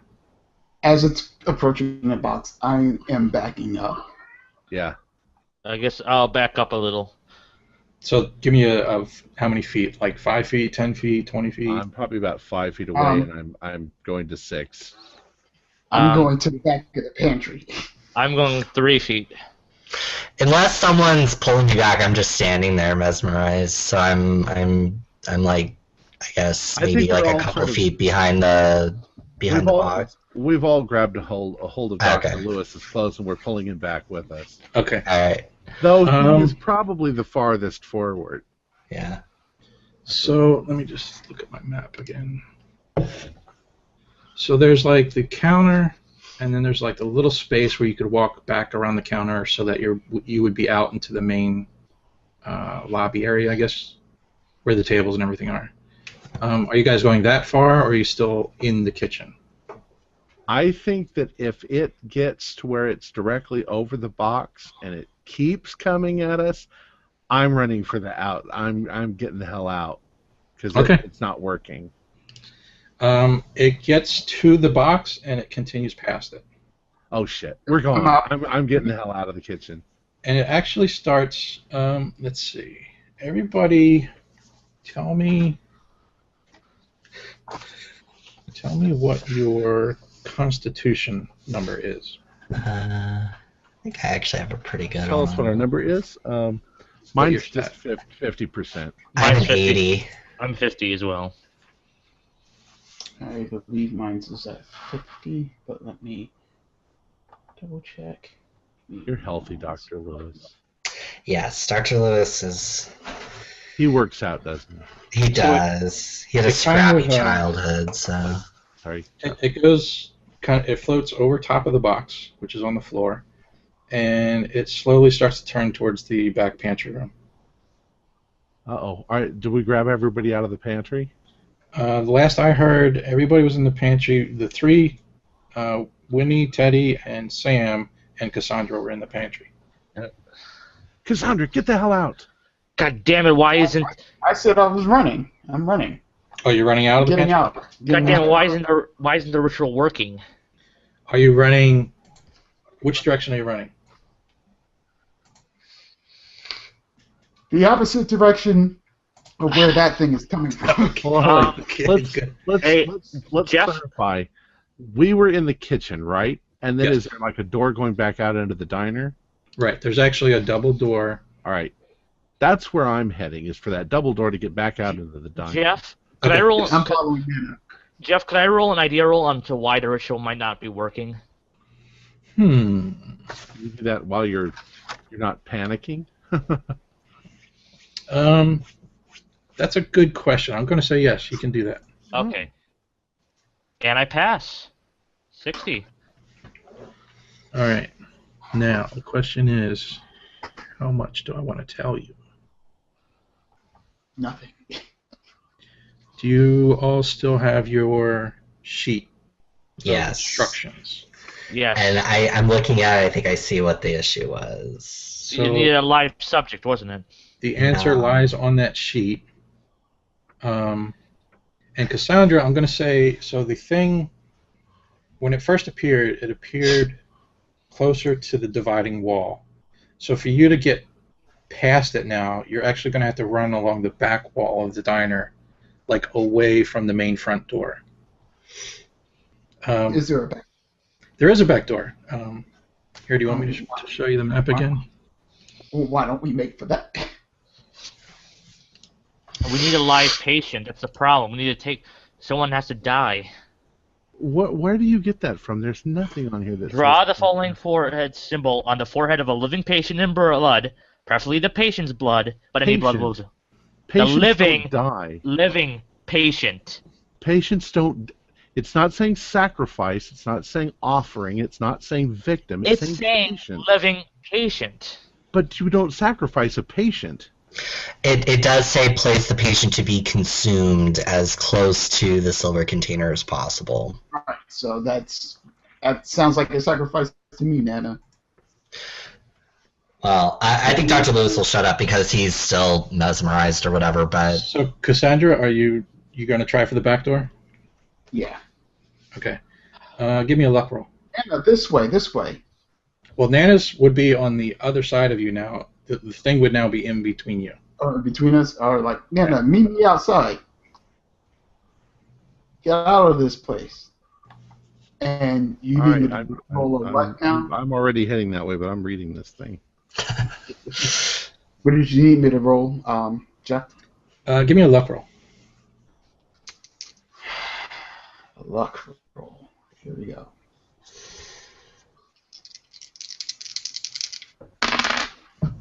And I am not lucky at all. 85. So you go for the back door and it's locked. Son of a bitch. You know, Mary's a good employee. She wants to lock up before she leaves the place. So, you know, that Before she classic steals move where I'm trying to find the door and then I'm banging on the door and I'm like, let me out. Mm-hmm. And I turn around. Is it coming towards me? It's coming towards you because the other three were behind you. You were kind of leading them. Jeff, am I still mesmerized? You tell me. Okay. I'm gonna say yeah. Okay. Okay, so, shit. Jeff, is it possible for me to get to the blood? Well, right now Harriet has it, and she's running away. At last I heard. God damn it! As you are trying to open that door, so you would probably have your back to the thing, Cassandra, or maybe you're looking over your shoulder checking or something. But the thing now has gotten close enough, say 4 to 5 feet away from, away from Sam, and quick as a flash, like lightning, it sends up 2 like tentacles almost, not tentacles, but just arms almost, shoots out and nails Sam in the leg, and he just lets out an awful scream, and he falls to the floor. That's gonna wake Professor Clark up. so he'll kind of come back to his senses. We need a live patient. I yell out, we need to draw a symbol on someone's goddamn forehead. The door's locked. Think of an alternative route, Cassandra. Yeah. Well, while poor Sammy is getting his leg torn off, I run towards the front, try to run past this thing. So, all right. My apologies. To be clear, the character that was sitting in the door when you guys first went in the diner, his name is also Sam. So I'm saying Sam, not Sammy, our character. Mm-hmm. Okay. Well, poor Sam. Yeah. Poor NPC Sam. Right. Well, now you need some of his blood. So, yeah, I still try to run past this thing. Yep. Is it possible for me to catch the blood from Dr. Harriet before she leaves? You and Harriet have to work that out quickly. Dr. Harriet, we need to draw blood on the forehead. Give me the blood. I need to draw it on maybe one of the people in there. Are you anywhere near me? I assumed I was. I'm out in the diner on my way out the door. So I'm running after you then. That's fine. All right, so you find me outside. And I say, I need the blood. Take the blood. Okay, so I take the blood. I rush back in. I go to the couple and I say, come over here, like, quickly. I need your help. You realize it has to be from the person that it's feeding on. Fuck, I don't know what to do. Okay, so I'm going to look at. I'm still in the kitchen. I'm looking at the box, and I am comparing the symbol that Dr. Bundy drew on there to the symbol that I have in my memory. And I'm going to say that it was written backwards and should be the opposite way. So I'm going to wipe off the blood that's on there, and I'm going to say to the PI, hey, I need the blood. I need to redraw it. I think it's already satiated. We just need to get it back in the box. But we need to feed on someone with the symbol on the forehead. It's already fed. It doesn't necessarily say that it has to be the patient. It'll go for the nearest living thing. But it will go back to the box. I just think it was written mirror image when it needs to be written a specific way. Question. So, quick meta question. So, wait, how'd you draw it again, Tom? Give me an idea roll, Lewis. Okay. Maybe that is right. Oh, no, that is right. Okay. Well, I passed. I got an 08 on my idea roll. You're starting to second guess what you just said. Okay, yeah. So I'm like, oh, wait, no, I think it is right. Someone's going to have to die, Doc. Are you volunteering? What are you doing, Patrick? Sounds like Patrick, it. what are you doing? I'm sorry, Frank, what are you doing? God damn it. What I'm going to do, maybe the most desperate thing ever, but could I knock out Professor Lewis? Are you going to try and kill me? You asshole. It's desperation. Why don't you just get blood from the guy that's being fed on right now? Yeah. Actually, here's what you're looking at. You're in the back room. You're going back in the back room, I guess, right? Yeah. Okay, you see Cassandra, Winnie, and Teddy kind of huddled in the back corner. So let's see, by the pantry. All right. And you see the deadlight is somewhat, the best word would be consuming the guy that it struck me earlier. Okay, so I go over to Teddy and I say, Teddy, I need your help. It's the only way we're gonna live through this. What can I do? Okay, so does he come over? Let's find out. And I'm outside screaming, Cassandra! Cassandra! He does. He comes over. All right, Hesitant. so I take out my knife and I say, this is the only way we can save it. So I just need some blood. So I cut his blood. His blood? Yes. All right. I cut his hand and I take his blood and I draw the symbol in the box. Give me a fight brawl. Okay. Yeah, I pass. It's 50. I got a 70 in fight brawl. Regular success. Yes. You managed to slice his hand. All right, that's all I ask. And so then I take the blood, I draw it on his forehead. Well, now of course, as soon as you slash out at him with your knife, he's like, "Whoa, whoa, whoa! What are you doing?" And he yells and he screams and he's like, now he's in a panic. I tell him, I say, listen, this is the only way I can save everyone. Don't worry, it'll be all okay. Don't worry, you just cut me. I fast talk him. Give me a fast talk. All right, come on, baby, come on. 06, yes. 06, yes. Oh my God. So he's dazzled by your use of words. So you have a few seconds to do what you would like to do. All right, so I take his blood, I dip a lot, and I draw the symbol on his forehead. Okay, get your pen and paper out. All right, give me a sec. I'm gonna get a paper. Okay, so 1 moment.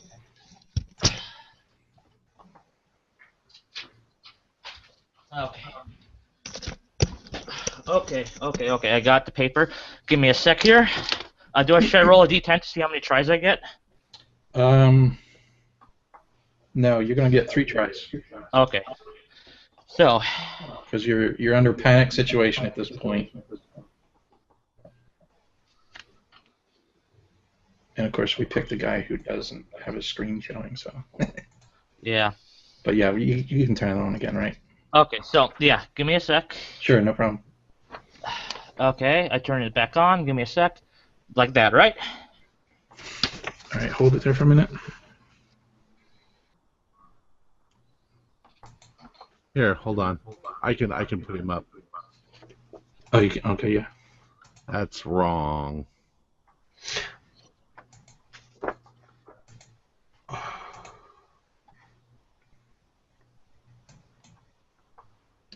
On the one for the forehead, actually, I think that's You're right. That's correct Yeah. for the forehead. So, final answer, Frank. Is that what you're showing me? Yes. That is correct. So then I take the rest of the blood I can, and I go onto the chest, and I start drawing the symbol on the chest.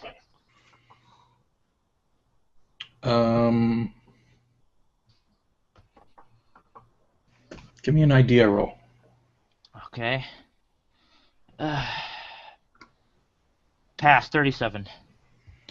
So as you get to the chest, so the deadlight is just off to your left a little bit. It's distracted right now by the other body laying on the floor. It's half eating him, half digesting him. Teddy is still in a bit of shock as to what the heck's going on. And as you approach the chest, as you're about to draw this, you realize you're about to draw the same symbol that's already there. Right. So? Okay, so you're going to redraw it. Yeah, I'm redrawing the symbol. Okay, so go ahead and redraw it and show me. All right, give me a sec here. I'm going to flip it over. Pen. Give me a sec here. I get 3 tries again? I'll give you 2 tries. Okay. Because you used 1. I'll put Frank up on the screen.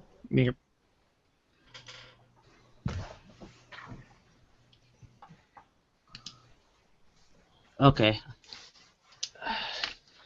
Okay, give me a sec, and the deadlight now has turned towards you. all right, give me a sec.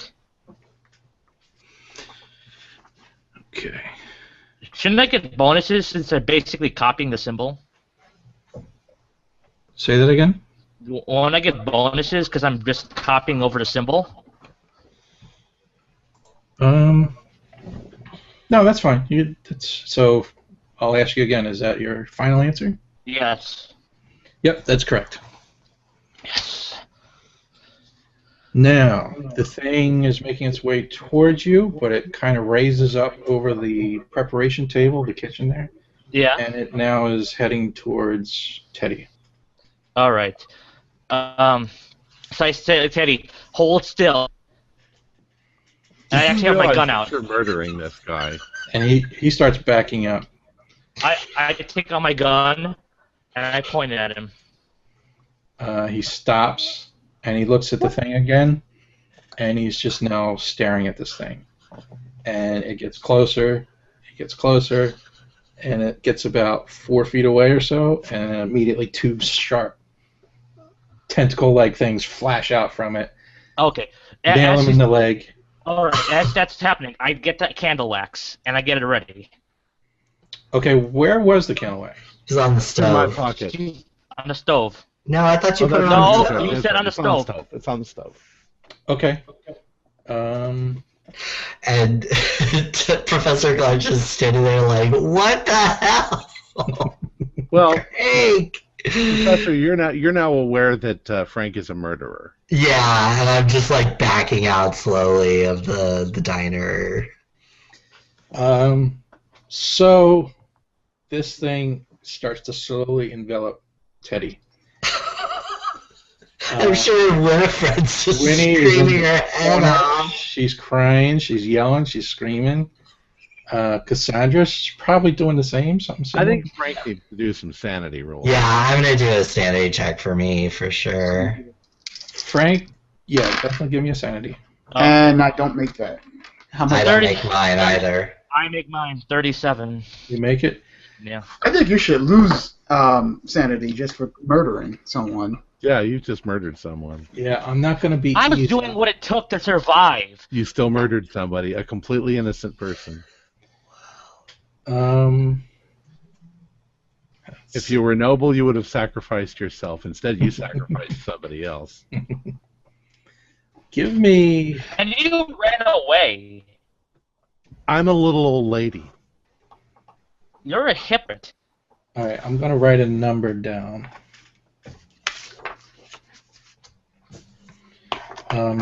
Give me a 1d6, and then I'm going to tell you to add what I wrote down. Okay. I got a 3. 5? Yeah. Ouch. Okay, I wrote down 3. I don't know if you can see that. So that's going to be an 8. Okay. Shoot. Sorry, can you guys give me two seconds? Yeah. I'll be right back. Sure. Yeah. Oh my god. Oh my god. I don't think he should be driving. Okay. No. Here's the thing, though. I read the thing and I knew it was a live patient, but you said it wasn't. I go from that, and you're like, all right, but here's the thing. I was wrong, but you're a murderer. You're the one who ran away when you could have sacrificed yourself just as easily. No, I did my part. I didn't kill anybody. You're a coward and a hypocrite. Frank's at least trying to save people as much as he can. No, he murdered someone. Okay, Frank, give me a d6 and tell me what you got. 4. 4? Alright, give me a d100 percentile. Okay.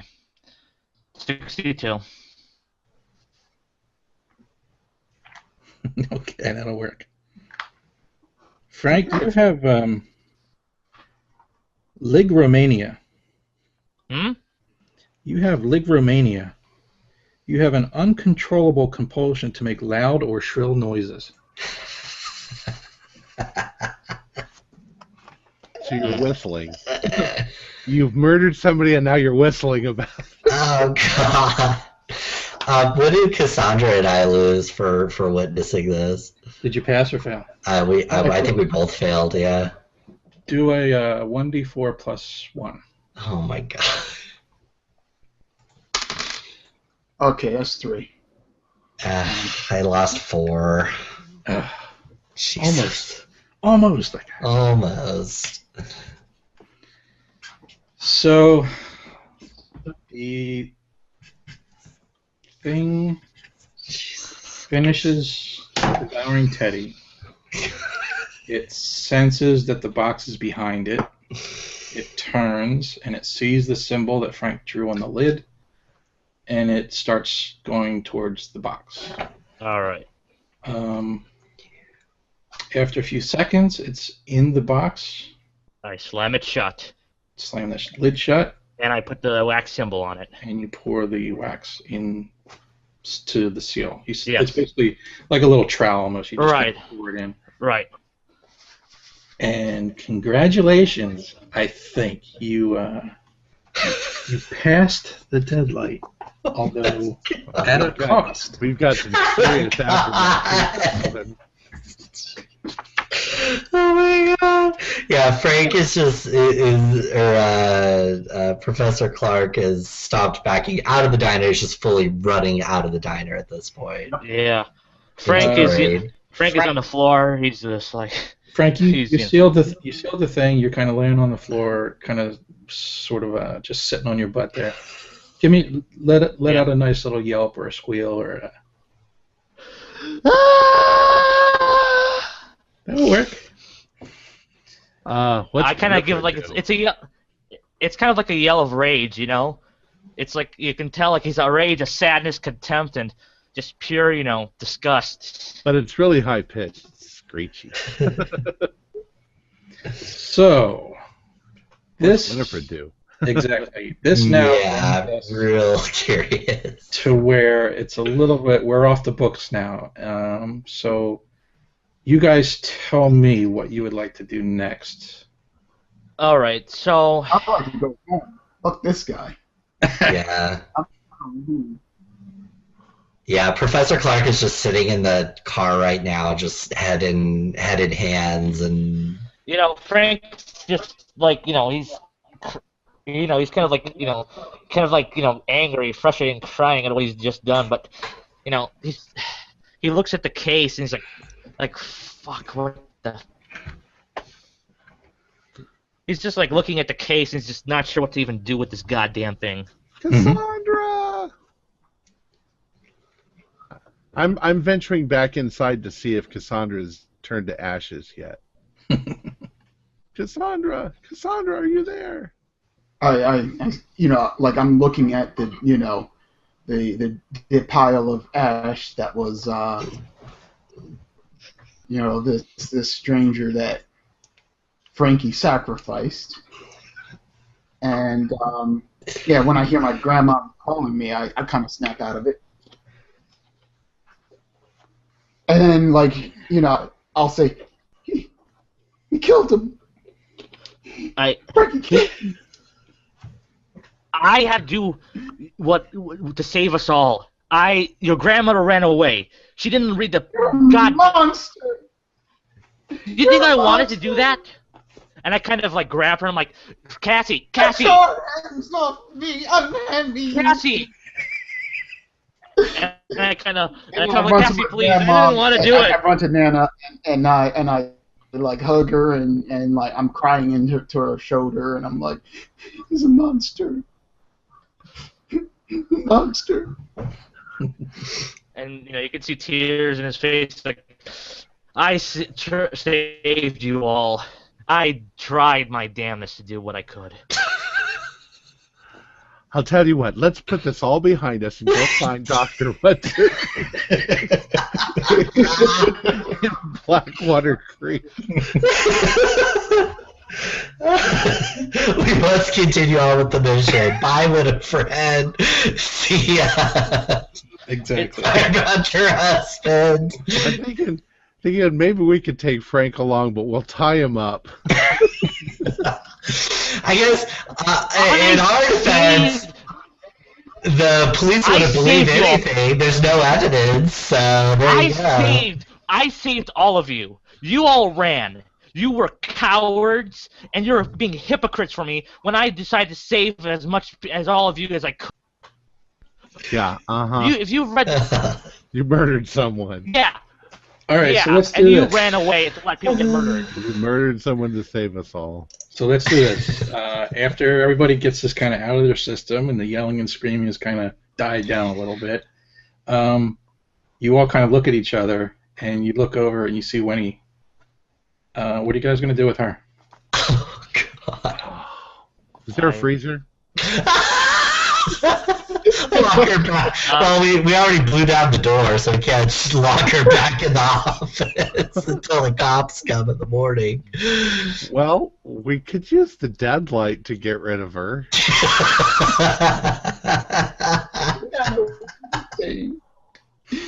You were just as mad as he. I don't know. This is really. We'll bring her along to keep her quiet. We could use her for another sacrifice at Blackwater Creek. There's no hostage. Yeah, hostage situation. Yeah. I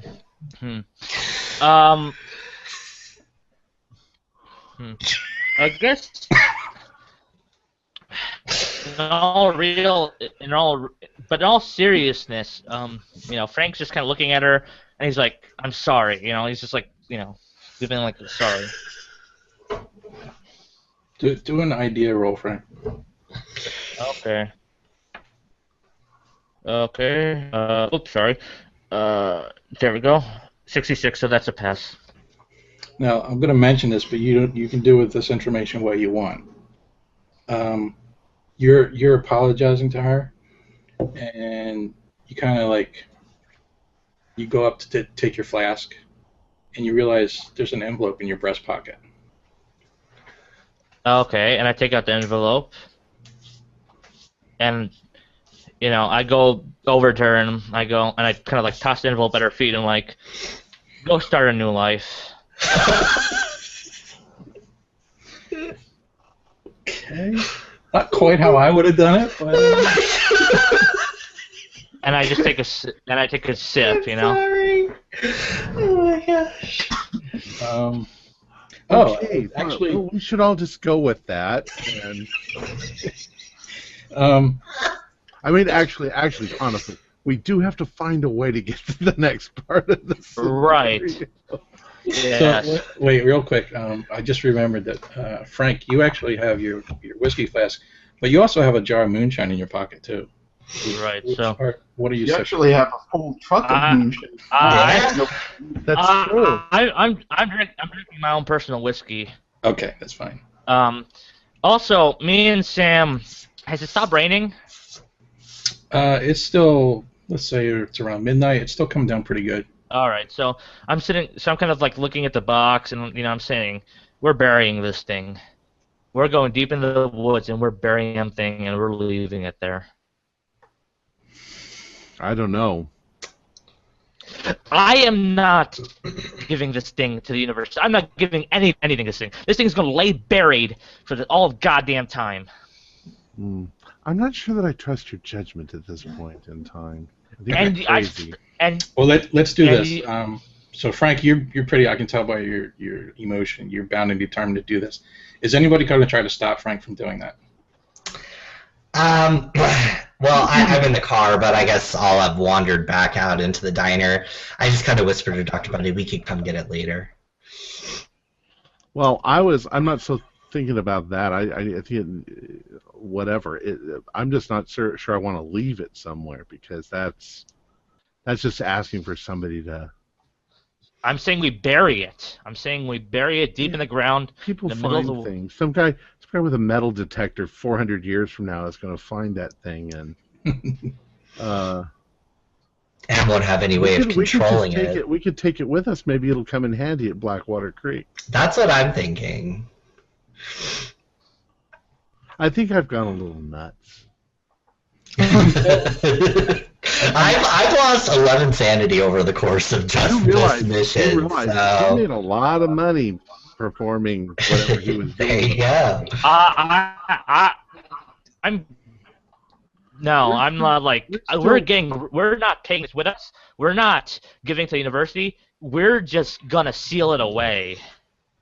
Can I try and intimidate Frank? Well, I don't want to get into, because I mean, I want every character, I want every person to play their character the way they want to, without other people necessarily. Right. Yeah, no, that's true. Let's go ahead and agree. You guys just give it your best to try and, whatever, intimidate, logic, but it's still ultimately up to Patrick as to what he would like his character to do. Let's go ahead and bury the thing. Yeah. All right. So make sure we know where it gets buried. Don't bury it just nowhere. All right. Because we want to be able to maybe come back and check and make sure it's still buried. Yes, Okay. I agree. All right. And let's All share right. the instructions with it as well. I think that Frank's that Frank would just suffered a sanity loss. That he wasn't thinking clearly, and he was trying to help us, but he kind of lost it, and so we can sort of keep our eyes on him, just That's a to make good sure idea. he doesn't like sacrifice one of us for the next. I agree. When we get to the monster of Blackwater Creek, he does. Yeah. Okay. So we wait out the storm, you know. Okay. I guess, and we wait till dawn rise and storm finally clears up. Me and Sam take a shovel. We take our get some shovels from the car. Yeah, and we kind of just find a spot. Mhm. Like a clearing. Maybe It's And, all Winifred woods out doesn't back. know. Does Yeah. Winifred leave? Wait, we still got those people. The other people from the story. The diner lady and the guy who ran from the house. Oh well, let's screw them. Yeah. So we find a clearing. We mark. It's a clearing that we know how to find. Okay. We leave some mark, and we bury the damn thing. Mhm. Make sure. And you're that just Winifred- yelping the entire Oh, time. And we wrap it. We wrap the case so the wax doesn't break or anything. We wrap it like with paper. Mhm. Kind of like wrapping paper. We rope it a few times. We dig like a 12 feet hole. Yeah, that's drop. a lot of digging. Well, that's fine. And then Let's just say it's deep enough to all right. securely. Yeah. All right. And we then all basically pile pat the on the dirt. Yeah, and I pile on the bro, and I spit on the ground, and I say, and I just kind of All just like say, "Go to hell." And we all And I pile in just- the car and we head towards Blackwater Creek. Now, let me ask one more question. I know we're starting to run out of time. Is that what you're doing? Are you just packing up and going? Yeah, that's. kind of- I try to just kind of offer up my sympathies and just try to help the people out and just tell them I don't know, I'm just trying to kind of like offer them my last sincerest things All right. for For the sake of trying to merge one scenario to another, we'll say that your bribe was accepted by Winnie. However unlikely that may feel right now. But yeah, we'll say just for the sake of the story that she is distraught and she's actually suffering sanity loss too. So she's like, she just sees the money and she's like, okay, that's fine. Like, what are my options? Do I really have a choice in anything else? So she just basically just takes the money and runs. The next morning, a little bit of a sunshine breaks out finally. Still partly cloudy, but after such that monsoon and making it through the night, everything is feeling better. Do I get So- some sanity back? I think we need to sleep for that one. yeah. Okay. I mean, these are two scenarios merged into one. It might be smart to have a sanity game, Jeff. Yeah, but we're just driving down the road farther, so Let me just double check real it's quick. not like it's going to take us 48 hours. I know, but like I think, Frank, you need to have some sanity damage for a while. Matter of fact, Frank, give me a squeal. Yeah. You're out digging and then you let out a nice squeal in the woods. right after I bury it. Yep. No, all the while. Shovel, shovel. Ah! Shovel, shovel. Ah! Shovel. Just little yelps. I'm like, oh, jeez. We're going to have to sleep with him in the next room. Yeah. All right. Since I don't have it handy. Oh wait, this might be it. All right, everybody, give me a 1d10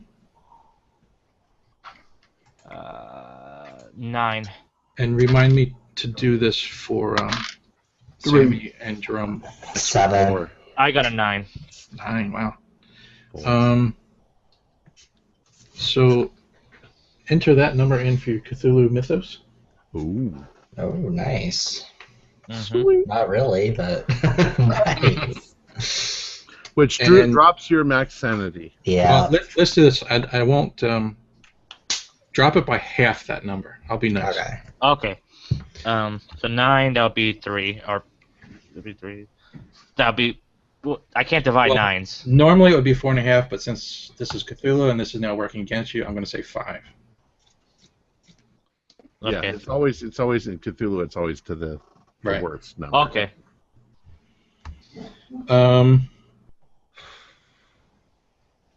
And yeah, do a 1d10. Okay. What do we got? I got an 8. 7 again. Oh, all of us? Yeah, that sounds high. Do a 1d6. Sorry. Okay. Who, everyone, or? Yeah, everyone. Sorry. 6. 4. So you can add this back to your sanity.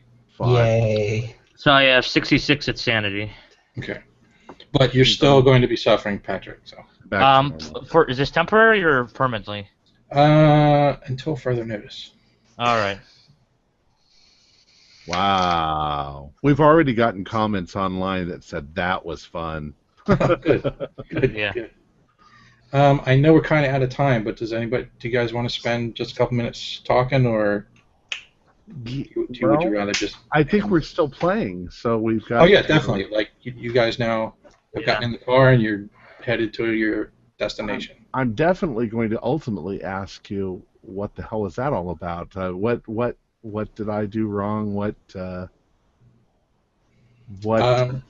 does this thing do? So you pretty much nailed it, though. You pretty much got everything that it was supposed to do, and you understood the whole thing.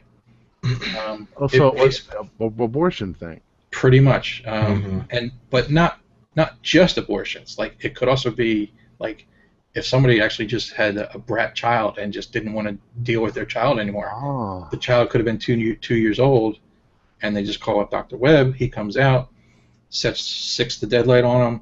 There's no evidence. There's no cleanup. There's just a pile of ash. It's as if the person was cremated. So it's easily, you could toss it in the backyard if you wanted to. Wow. What a dereliction of the Hippocratic Oath. What had actually happened then in the house? In Dr. Webb's mind, he actually is a doctor, and his family, like his father, his grandfather, his father's father, this whole thing has been passed down through his family. Yeah. And they all consider themselves doctors or physicians. That's why that original quote was a little bit like, "God save the physician" or something. I don't remember exactly. Mm-hmm. So what happened then in the house? Right. So you had Clem, who was Mary's boyfriend. Yeah. Okay. Clem and the other character, which I don't think his name actually came up, but his name was Billy. Clem and Billy. Mary was the one who came up with the whole idea to rob them. So it was a robbery. Mary was a poor working girl, and Amelia, with her rich grandfather, would drive by in their new fancy car, and it was basically just jealousy that she's like, "I'm getting mine." And when they heard about this big storm coming, they thought that would be perfect because nobody's going to be on the road. It would be like they're going to be home, so just go in, put masks over their heads, rob them, and get out. So I was right. It was just a You're robbery. right, Frank. And then the doctor just said, "Sure, the stuff is in this box," and he opened it, and it basically was just there was a struggle. The doctor tried to protect Amelia. He struggled with the shotgun. The shotgun went off. He sort of fell back and hit the box that was on the mantelpiece of the fireplace. Mm-hmm. And then it fell, it hit the ground, broke the wax seal, the lid opened, and since there were no symbols to the drawing, the nearest victim was Clem. So then while we were coming this direction to that place, the deadlight was traveling the other direction. That's what they kept seeing. And it got to the diner. The deadlight, one of the descriptions in the book is saying that the deadlight pretty much goes for whoever's the weakest character. So at the whole time when all this was happening, Amelia was the weakest character. She had been traumatized, she had been hurt, she was freezing. So that's what the deadlight pictured as its easiest prey. So that's what you guys put her in the car. You drove her to the diner. So now this thing is following you. But then before it got there, you guys double backed to the house, and Amelia was still at the diner. Wow. Well, Jeff, I think that was amazing. Right. Yeah, And I can't wait to do the Blackwater Creek part. Yeah. No, I really love that. You're gonna regret saying that, Tom. Honest to God, I sat here. There was parts of this that I was like holding onto my chair. Right. I 'Cause mean, I was like, "Oh my God, you've actually got us scared." yeah, no, it's like I was forced to do something desperate. I mean, like, you know. Yeah, absolutely. I mean, I thought you handled that well, Patrick. I mean. So, anyways, let me go ahead and finish Yeah, up. sorry. I want to thank you all for playing. It's been awesome. Sorry that there were some problems with, some of the people didn't show up, but it still worked out. Thanks to all of our viewers for watching and the nice comments you gave. We hope you enjoyed our game session. Remember to subscribe to our YouTube channel, and if you liked our show, give us a thumbs up. Tune in next Wednesday at 9 p.m. Eastern Standard Time for the next episode of, well, we're calling the scenario Deadlight, but it's really Deadlight and Blackwater Creek, so now we'll be doing Blackwater Creek. Until next time, always remember, if there's no light left to guide your path, your only choice is to venture into the darkness. Good night and good day. Good night. good night.